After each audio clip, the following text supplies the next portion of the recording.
Well, I was looking on the the definition of economics, and told you that some books, when you study Introduction to Economics, they define it as the way markets and individual choices are directing the limited resources for the unlimited wants and needs in most efficient way. This study, but I said actually the basic definition is how the resources are transformed to the people to the wants and needs. In complex societies, of course, that process also involves exchange process. I mean, where the people who have resources might give the resources to the producers, and producers might give the outputs to the people who will use them. Um, and the way the outputs are distributed by the people through all the processes of the economic system is also study of the. It's also some aspect of economic study. Economy studied by the economics. In current economic system, we have an economic system called Marxian school capitalism, and I will tell why it is called capitalism in Marxian school. But by other schools, it's also called market economy, where market exchange process is considered as the most important, the central process. So when you study market economy, and basically your main focus point is market economy, then the way in the way the economic system that is related to market economy uh, is your most your concern basically, or your main concern. And in case of market economy, basically resources are owned by individuals. The production facilities are also held by individuals, and basically the decision to how to use those resources or how to make the production is given by individuals. They are not given by the society collectively, or even in many cases, I mean, not by a certain subset of people. I mean, in some cases. And in economy, in study of market economy, certainly, I mean, we assume that all decisions are given by individuals in most cases, in most papers and most theories. Actually, we assume individual people are giving the decision. There is no collective decision making process involved. And basically, the market, the selling and buying process, is the process that is connecting all these people, and that's why it is called market economy. And that's why this whole process of buying and selling is connecting people, and it is the basic process through which people are making decisions. And basically, they look to the market and they look how much they are for how much they can sell their products, or basically how market provides the inputs, and basically to how much return markets provides for the outputs they produce. So the market is basically the main element, you might say. You might even say institution, but it's not a typical institution that is organized and regulated by one person, but it's regulated by many people who are acting individually. And this institution or this process basically is actually the main process that is affecting the way the decisions are made. So that's why through market mechanism and through the individual decisions, I mean, uh, the resources are directed. Well, are they directed to the most efficient uses of them by the market mechanism and individual choices? And are the wants and needs unlimited?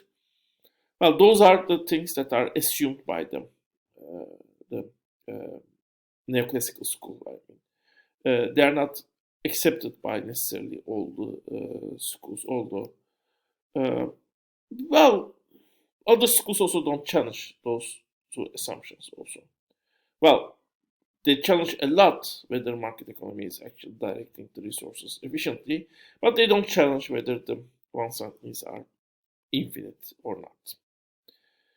And in economics, you have basically four main schools that are based on the results of the market economy. Neoclassical school mostly, not always, but mostly promotes the idea that market always produce best possible results as fast as possible. Well, even they claim there are some exceptions to that, maybe. And New Keynesians basically argue, and because of this basic neoclassical school, very much based on the equilibrium points. So economy always, there are some outside disturbances, but economy returns to the best possible point. Then you have new Keynesians who basically argue that market by itself almost always produces best possible results, but sometimes not as fast as possible, so intervention might speed up the process. So new Keynesians have short run and long run equilibriums. I mean, in the short run you are in an inefficient point, but in the long run you got to the better point. But intervention best point, but intervention might get you to the best point faster. And then you have post-Keynesians who argue that market by itself doesn't produce best possible results. Intervention is necessary to get better results. There are also some other schools like Neo-Ricardians that also share the same idea. So in the case of post-Keynesians, for example, you have cycles. Economy continuously goes from good good point to bad point, and then good point again. You might have intervention to basically press the cycle a little bit, which means you might the disturbances might be less severe and last for a shorter time. Alternatively, you also have in post-Keynesian economics double equilibriums, which means you have one bad point, and economy might go there if there is no intervention, but with intervention you can get to a better point, basically. And in case of Marxists, market by itself or with intervention is always a source of big problems and is not sustainable in the long run.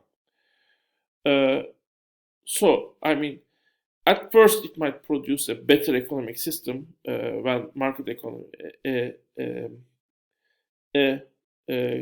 economy, which was not a market economy, but actually when a market economy is first established in the world or in a country, can produce relatively good results, but in time it creates big problems, and these problems will get bigger and bigger in time.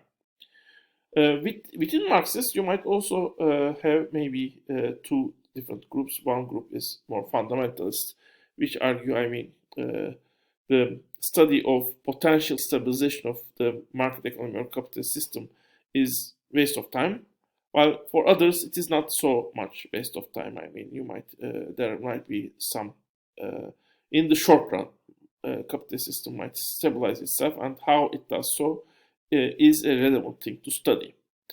Marxian economics, although they also have all of the other tools I have mentioned before, it mostly concerned on trends, how the economic system itself is going actually.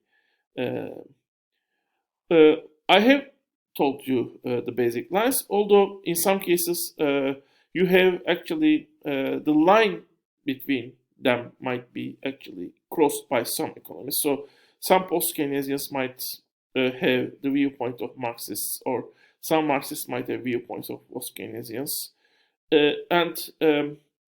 Well, some post-Keynesians, even though they think capitalist system can be sustained, Marxian models, I mean, might be more suitable for them.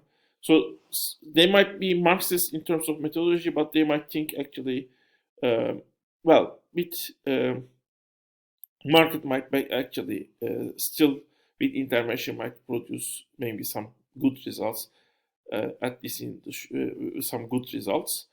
So there are some economists who cross the line between those basic schools in economics, and then you have some other schools which are basically which focus on a certain aspect of economics, which actually, according to them, should be added to economics but left out of it. For example, environmental economists or the institutionalists or the feminist economists are example to that. Institutions is a very old school. Actually, feminist economics is also a very old school.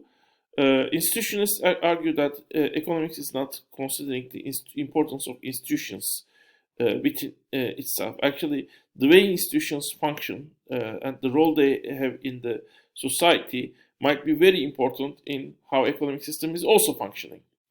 So the study of institutions should part of economics at every level, both when we look to microeconomic side of it and macroeconomic side of it, according to them. Both when we look to finance the production and other growth, other aspects. So feminist economists similarly think that the gender relations and the family structure is an important aspect of economic system. So outside of market, what's happening within the family is important according to them. And even actually Marxian economists mostly focus on market economy and capitalist systems. So feminist economics in that sense is extended economics or connects the economics to the non-market transactions that are happening in current capitalist economic, capitalist countries basically. And environmentalists famously, I mean, for them, the relation between the environment and the economic system is important again at every level according to them.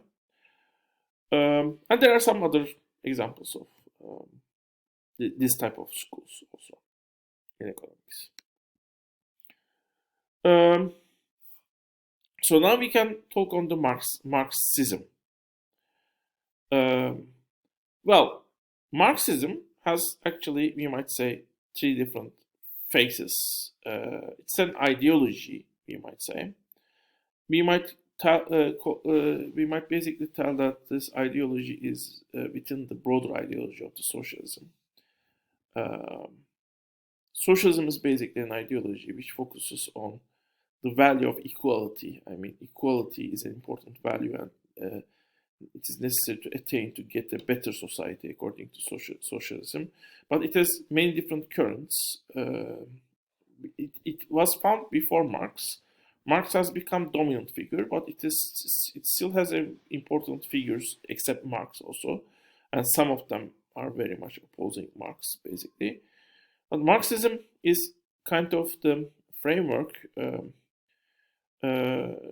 which argues re-evaluation of science is also very important for an ideological view, because science is basically organized by the top groups. I mean, the relatively high income groups with relatively high power in society, and the people who organize the science, they cannot see, especially the social reality, in a clear sense.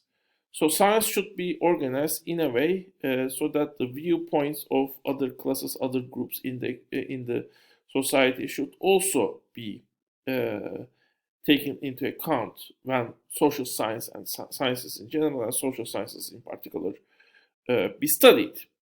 So Marx himself has actually studied different and contributed to different social sciences. History and economy certainly are part of it. Sociology is certainly part of it. So there are different schools in Marxian, different social sciences which have Marxian school in themselves. Although economics is, we might say, the most, the most significant, most famous works of Marx are written on economics. Certainly, Capital is on economics. But all of his viewpoints basically are based on the philosophical view of Marx. So before Marx was anything else, he was also a philosopher. And well, you might say philosophy is a way you view the world. I will talk more on this in the next part.